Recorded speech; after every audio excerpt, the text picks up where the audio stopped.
We do not possess that which you demand. Then your worries will be many, my lord, and the consequences will be high. What consequences? Either the coins will be found and the debt repaid, the titles and honour of this castle restored, or my master has empowered me to speak his voice and tell you now. Thou shalt lose thy home, thy lands, thy titles, and thy station. Thou shalt be thrown upon the heap, and everything that thou hast ever been, thou wilt lose it all. Your castle forfeit, your position vanquished, and your rank reduced to that of the most destitute of paupers. You, my lord, will be as nothing to your former self, and the world shall spit on thee as a dog thou shalt become. Find thee the coins, or live in shame, as the fallen state will be as Lucifer fell from heaven and was despised upon the earth. Find what you hitherto have been unable, or share the fate of those without value. If only His Majesty would agree to meet. He will never entertain you in his halls, whilst thou dost flout his patience, and lived as you have done. The debt, my lord, must now be paid, or else thou shalt lose everything. How long, my honoured guest, before I must produce such payment? For the collection of such funds, thou may look upon the scattering of runes, for I shall grant thee only 7 nightly moons.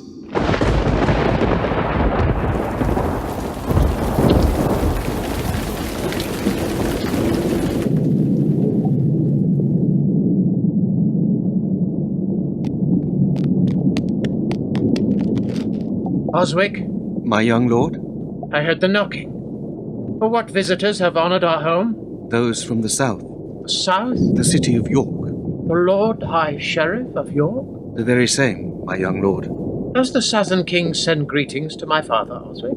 Of a fashion, my young lord. Must I also speak to the Sheriff? He has not asked for you. But as the future master? But not the current one. But as he that shall one day hold the keys. Then you may be called upon. Until that day comes, the Lord High Sheriff of York will not call for thee. When he does, thou shalt know of it. Prithee, my young lord, the ways of this world have not yet bared down upon you. Be innocent of that time until such pressures can no longer be ignored. Stay free from such consequences for as long as thou canst, since once that time has come, thou wilt think of little else. Has my father called for me? No, he has not. Then who hast he prevailed upon? A man so lowly born that few did notice his arrival in this life, and fewer yet will grieve upon his leaving of it.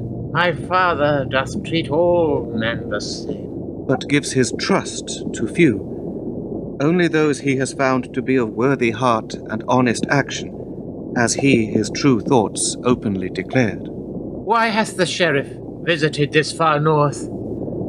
Doth the southern nobles wish to bestow honours upon my father upon this castle? My young lord, when the Sheriff of York rides forth, the good people of Northumbria shake in their beds, for no good doth come from such a one, who serves to enforce the will of those we do not see. Why hath the Sheriff come? To collect that which thy family, in absence of taxes, has not yet paid. But we owe no money. My young naive lord, this castle and her people do not live on the wind. Its position is not maintained by the approval of the gods. The passing of coins makes all that thou seest happen. The meat thou eats, the wine thou drinkst, the stone thou standeth upon, did not fashion themselves from nothing. They are not maintained by the heat of the sun. The gathering of taxes and the selling of goods have always been the ways of this land. Thy father has not performed such tasks out of pity for his people. Today, the past has caught up with him. And who is this honest man with whom he is sent to counsel? This man hath been known to thy father for many seasons, his quality and experience proved and trusted. Who is he? A farmer, whose earth he is in danger of losing. A man that served thy father when youthful times gave no sign of future danger. A name! Do I know this man? You do not. Then his name give me. Fear not to care. For if thou lovest my father, his burden I must share. So be your choice. This man hath travelled fore and far. To serve thy father, he goes by the name of Telvar.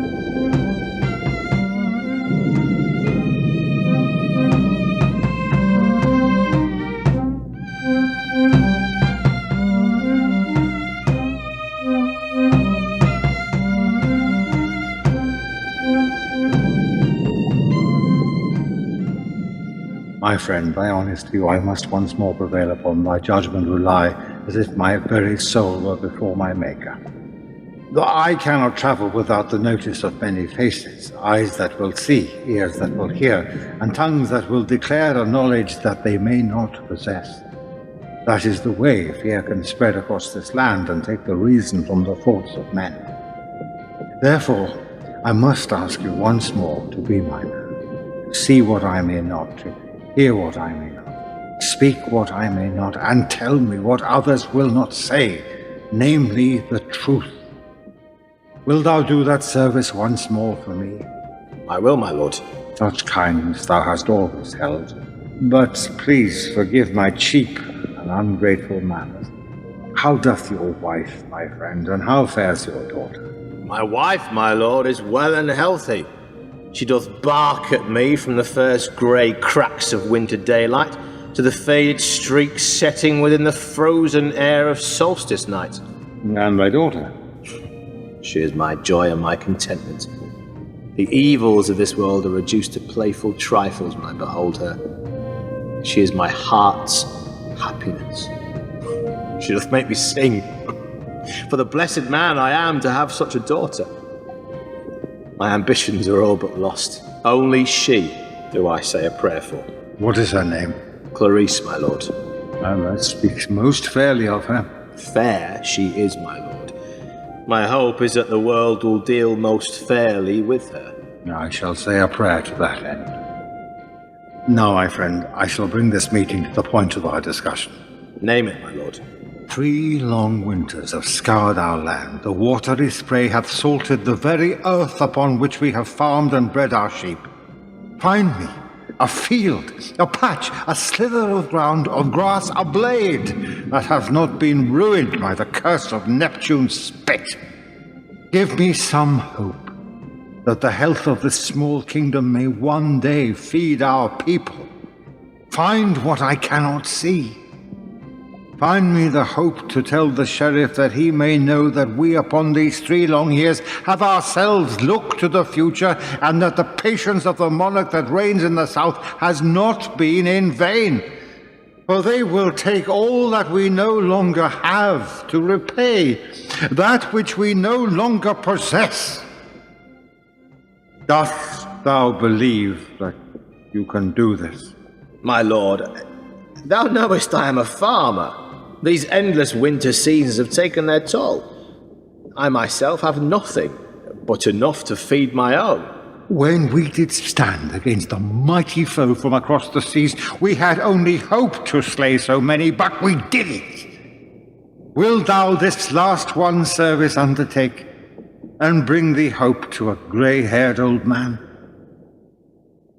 My lord, if thy hope is there to find, I will find it, and bring it back to you.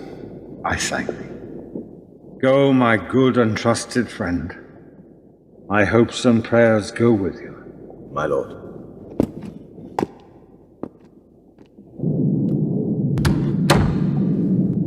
How quiet the night seems now. The waves sound not their breaking roll upon the beach. The birds cry not. The dimming light that tells them the day is over. Even the owl is silent tonight. My mind is weary of the light that has sent such troubles. Its time is spent, but fear will not leave as the sun takes its rest. This man that hath come today has destroyed the pleasant humor of my home. I have tried to treat all men with an even hand. Their birth no reflection on their status in my eyes. Quality and talent, the only judgments that I alone ever made upon my friends and kinsmen. But this man, this person from the south, that monster that had sent him to do his evil bidding, I find my heart full of anger and rage that they do call, no, not call, demand that we give up all that I have done.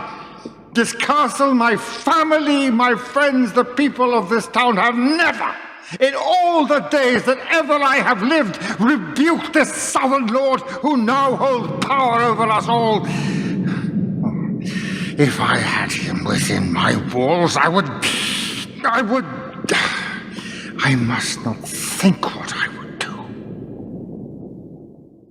I would drive my blade and rip out his guts to leave staining on my stone floor.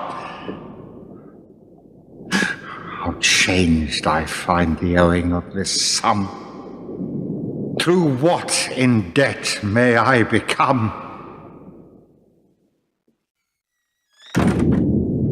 Respectful though I am, my Lord High Sheriff, your presence here at Bamburgh is not agreeable to all. Thou hast not come at invitation, thy arrival unannounced to any within this castle. Yet our hospitality, meat and wine, you and your men have feasted royally. Our company and entertainment liberally enjoyed. Our table never denied any that joined us.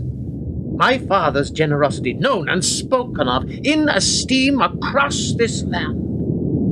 No finer man hath walked upon this kingdom's soil.